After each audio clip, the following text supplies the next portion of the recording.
So when you are naming an ionic compound, it's very important that from the name of the ionic compound, you can write down the empirical formula exactly with no further explanation required. So for example, here when we've got just potassium as the cation, it's fairly straightforward that we can say, okay, well, this is the least amount of oxygens for the oxalic acid, so that is going to be potassium hypobromite, and the formula for that will be KBRO, like +1 -1 balances out, so that is potassium hypobromite, and then K plus and BrO3 again is going to balance out, so BrO3 like that, and that'll be potassium bromate.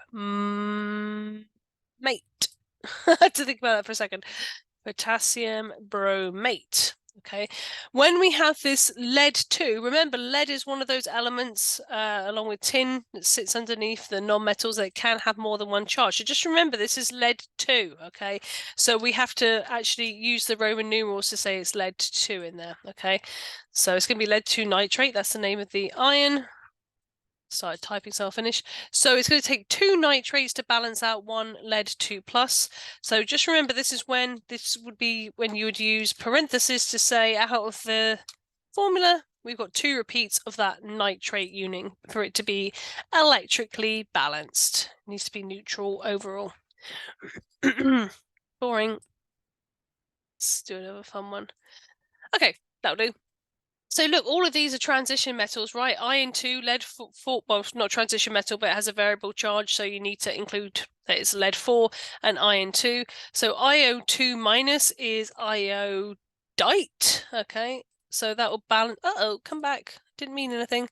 So that'll be iron iodite, and there's going to be 2, IO subscript 2 of them to balance every 1 iron 2 plus. So iron 2 iodite. Unfortunately, this is one area where you have to be very precise with your spelling as well, okay? So it's going to take 4 acetates to balance out my lead 4 plus, CO2 minus, and there'll be subscript 4 of those. So that'll be lead 4, so IV acetate.